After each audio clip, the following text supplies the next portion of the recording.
La place. Ah, quel plaisir de vous retrouver. Puis ça va faire plaisir cette semaine. J'ai terminé de faire des imitations. Toute la semaine dernière, j'ai imité 2 voix, la mienne, Rémi Villemur, et celle de Karima Brick que voici. Hey, salut Rémi! T'as-tu eu la chance d'entendre ça? Quand même.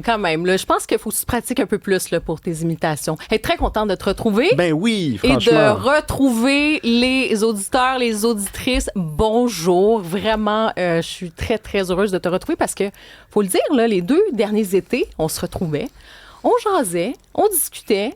Puis ça crée, je pense, des bons échanges entre nous. Pas toujours d'accord, mais on s'est dit, pourquoi pas prolonger ce plaisir-là et let's go, on est ensemble pour 3 heures tous les jours, du lundi au nord vendredi. et le sud, le yin et le yang, le sel et le poivre. Ouais, le ding et le dong. Le ding et le dong, c'est ça. exactement. Exactement. En tout cas, très heureuse de te retrouver, puis de retrouver nos auditeurs, nos auditrices. Et en plus, je trouve que cette saison d'été, tu sais, des fois, on dit, les sujets, l'été, c'est plus tranquille. Non. Vous avez vu, il se passe des affaires. Franchement, ça a été comme une onde de choc, là, cette histoire qui se passe au poste de police 39, ces allégations de racisme de la part de certains policiers. Pour l'instant, on le sait, là, on parle de 16 policiers du poste 39 de Montréal-Nord qui sont visés par une enquête. Il y en a 2 qui ont été là, vraiment suspendus. Après, l'enquête se poursuit pour savoir exactement de quoi on parle. Puis ça, on peut en discuter aussi. Là.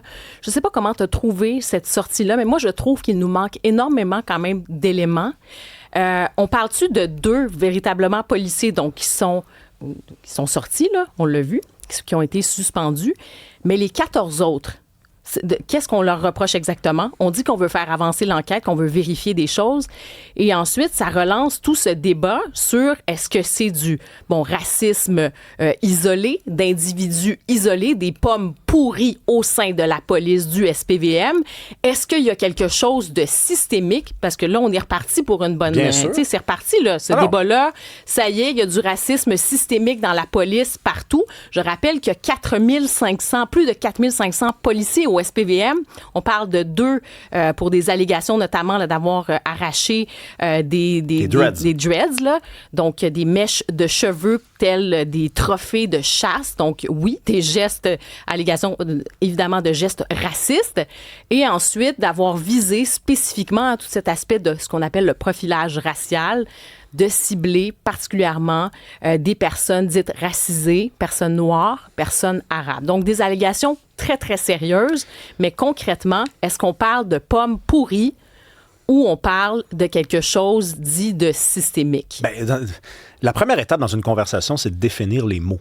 Je veux dire, si on dit y a-t-il du racisme systémique dans la police de Montréal, avant de répondre oui ou non, il faut quand même bien s'entendre sur la définition de ce que c'est que le racisme systémique. Et je rappelle quand même que lorsqu'on était au summum de ce débat-là, lorsque c'était the thing là, en ville, tout le monde avait une opinion là-dessus, on n'était quand même pas capable de s'entendre sur ce que c'était que la définition. On avait Valérie Plante, qui était mairesse à l'époque, qui nous disait « c'est ça la définition ».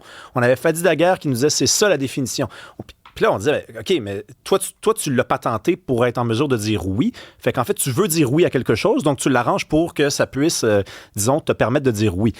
Madame, la mairesse de Montréal, Soraya Martinez-Ferrada, a utilisé ce mot-là dans les dernières heures. Mais qu'est-ce que c'est que pour elle, le racisme systémique? Est-ce que c'est la même définition que pour Fadi Daguerre? Je pense qu'il faut aller dans le bon ordre. Il faut aller par étapes. Et ce n'est pas des étapes qu'on peut sauter. Je regrette. C'est des débats qui sont difficiles, délicats. Mais on ne peut pas commencer à construire des mots comme ça. Il faut s'entendre sur les mots. Et je rappelle une chose aussi, Karima. Qui a dénoncé les policiers? Des policiers. Donc, s'il y a du racisme systémique dans la police de Montréal et que des policiers dénoncent des policiers qui auraient eu des comportements racistes, là, je suis plus trop sûr de ce que ça veut dire, le racisme systémique. Parce qu'on nous disait que le racisme systémique, juste cette espèce de dénominateur commun, c'est un système raciste. OK. Mais si des policiers dénoncent des policiers, c'est pas la preuve que le système ne l'est pas, ou qu'en tout cas qu'il y a suffisamment de gens qui ne le sont pas racistes à l'intérieur du système, puis ça fait en sorte que les gens, les pommes pourries dont tu parles, sont dénoncés.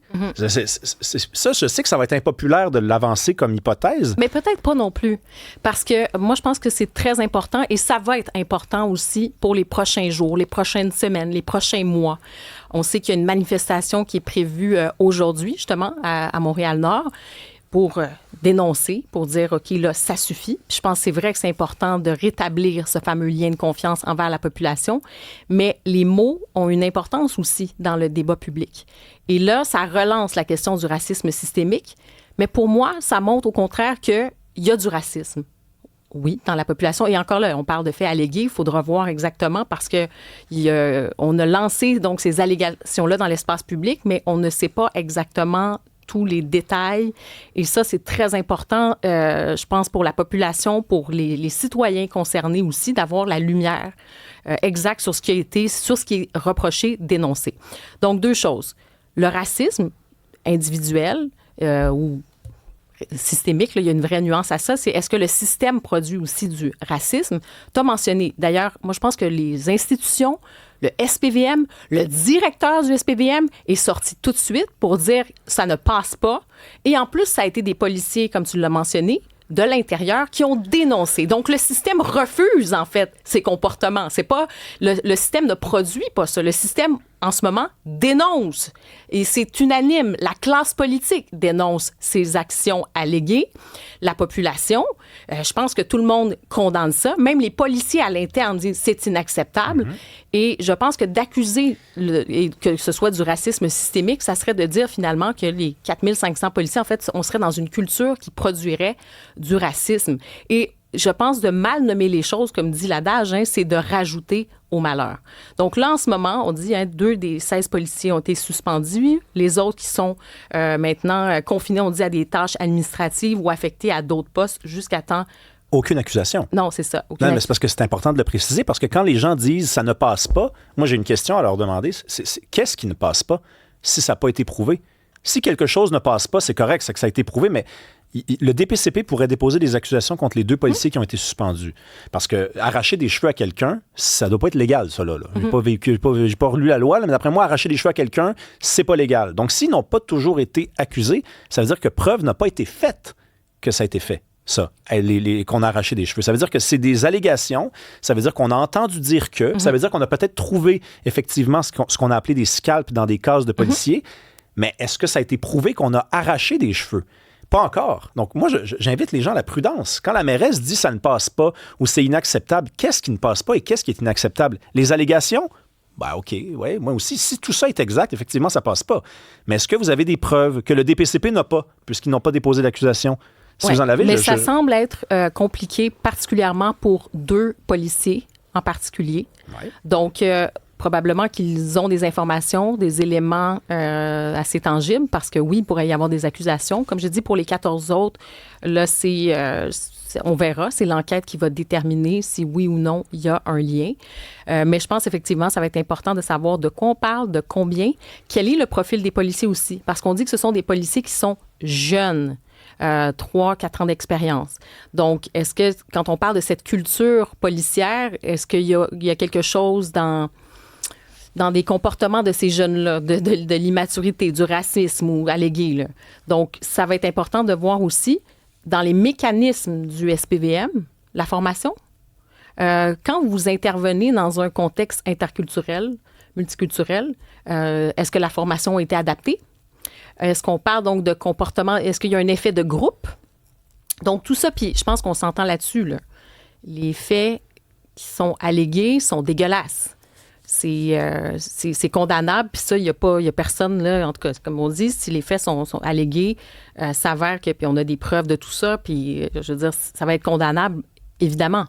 Mais ensuite, de basculer, de remettre une autre pièce, comme on dit, dans la machine sur le concept de racisme systémique, moi, j'embarque pas là-dedans. Parce que Fadi Daguerre, comme je disais, a dénoncé tout de suite, dès qu'il y a eu connaissance au mois de mars, puis c'est ça aussi, hein, ils ont pris connaissance de ça au mois de mars, il y a eu une enquête interne et des policiers à l'interne ont dénoncé. Donc, il y a ça. Et ensuite, il faudra voir parce qu'il y a eu des changements aussi dans la police pour les embauches. Est-ce qu'on a tourné les coins ronds? Ça a été quoi les critères? Puis on veut en savoir plus éventuellement sur le profil des policiers qui sont ciblés là-dessus. En tout cas, pour la suite des choses, je pense qu'il y a ce lien de confiance, effectivement, qui va être à rétablir. Et sur la question de la formation, parce qu'il y avait un programme aussi. Hein, il y a toute cette idée de lutter contre le racisme, contre les discriminations. Donc, tout ça est là. Donc, bref, c'est un sujet qui est inflammable. La situation est inflammable. Je disais, il va y avoir une manifestation. Je pense qu'on veut que tous et tous puissent pouvoir manifester. On veut écouter effectivement la parole des personnes qui se disent victimes de la police, mais on veut qu'il y ait une paix sociale. Oui, puis pour avoir une paix sociale, il faut juste s'entendre sur la réalité. Tu vois, moi, j'ai déjà un petit peu un malaise avec l'expression « fait allégué ». Des faits ne peuvent pas être allégués. Des faits sont des faits. Oui. Non, mais c'est vrai. Ce qui est allégué, c'est une idée de ce qui s'est passé. C'est une rumeur. C'est un oui-dire. Ça, c'est allégué.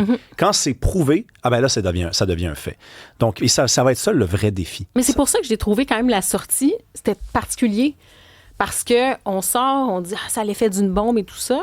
Oui, mais en même temps, ils ne veulent pas trop s'avancer à l'instant. Donc, tu sais, où tu sors puis tu dis ce que tu as, ou c'est comme tu crées une espèce de confusion et là, tout le monde y va de son interprétation. Puis ça, c'est dangereux, je pense, dans l'espace public. C'est où tu fais une conférence de presse puis tu expliques qu'on a senti beaucoup de réserves. Et moi, j'aimerais entendre davantage Yann Lafrenière, le ministre de la Sécurité publique. Parce que oui, condamne, mais concrètement, on a-tu des informations? Tu sais, c'est quand même, il y a une responsabilité politique là-dedans. Ben, c'est sûr. On ne l'a pas entendu. C'est sûr, absolument. Si vous voulez nous écrire un 87 Cube Radio, on va en parler tout au long de l'émission. Est-ce qu'il y a du racisme systémique dans la police de Montréal? Si vous en avez déjà vécu, d'ailleurs, du racisme, écrivez-nous, appelez-nous. On va conserver votre anonymat. C'est important. Les vraies histoires, ça vient des gens dans la société, des gens qui sont sur le terrain.